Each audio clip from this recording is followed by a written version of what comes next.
Hey guys, how's it going? So yeah, welcome back to a brand new video here on my channel, and welcome to a little bit of a discussion. I asked yesterday if you guys wanted to see me do an opinion video on what's going on with the price ranges, and some of you wanted to see it, so I thought I'd bring that to you guys, and we can chat about the positives, what I think is bad, and just generally what could be done to change this and make it actually a little bit better. So if you do want to get some MSP, PSN codes, or just some games, check out the link in the description to g2a.com and use the code TBY3 to get a discount there as well. That's where I get mine from. They've got some really good prices. So let's have a chat now. There's some negatives. The market is so restricted, and there are also some players that just don't get bought. I'm going to show more examples of this later on, but Barami here, his man of the match, nobody wants to buy him for that price, which is a shame, because if you could lower the minimum price range that is, there wouldn't be a problem. So there's also this thing of, I guess it could be a positive, like this man of the match Delph, he cost me 25k when really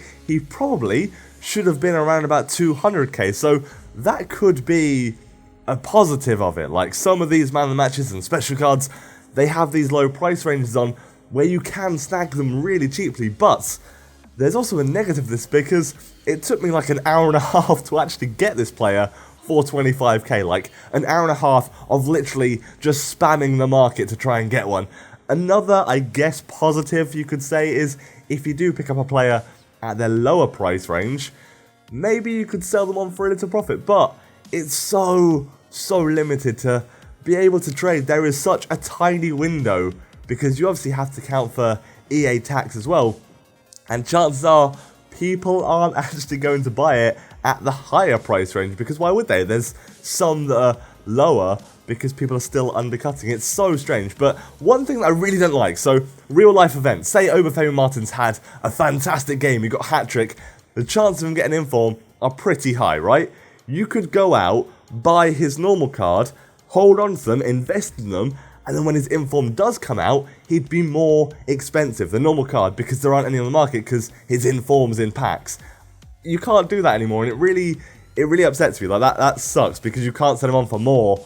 It's a shame. And another match Delph here, here's the negative. On the flip side, there aren't any on the market. They literally go instantly. It took me so long, like I said, it took me an hour and a half to get that Delph. And another point is, FIFA points are expensive, really expensive. So 80 quid will get you 125,000 coin packs, which is not that much for what you're getting. Like 80 quid, that is so much, and the chance of you getting something is pretty slim. But will these go down? No, they don't need to go down, because people are still buying them, and it's a shame, because they really should, but I don't think they're going to drop the prices, and that's also a problem. Another huge problem, this one annoys me, right?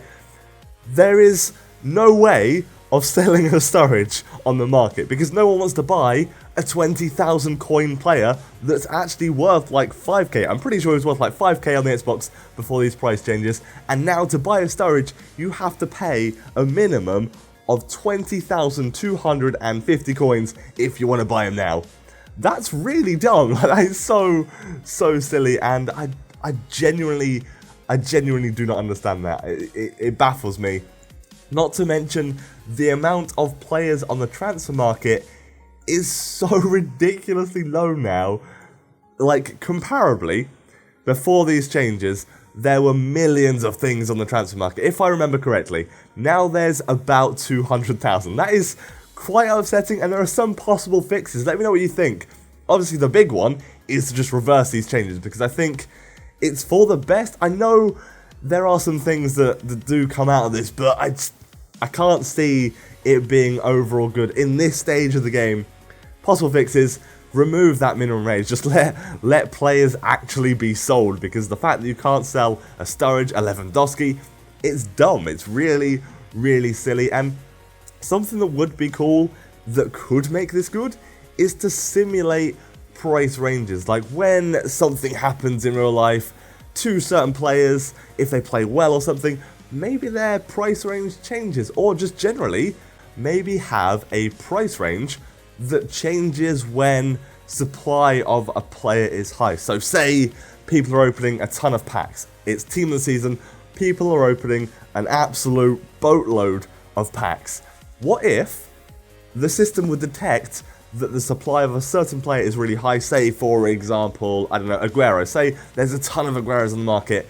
his price range would slowly start to drop. That could be pretty cool. That could be a really interesting idea. But let me know what you guys think down in the comment section. There's so much to be talked about in this topic, and that would be absolutely awesome. But let me know, and if you have enjoyed the video, leave it a like and subscribe for some more videos. Take care, guys. Have an amazing day, and goodbye.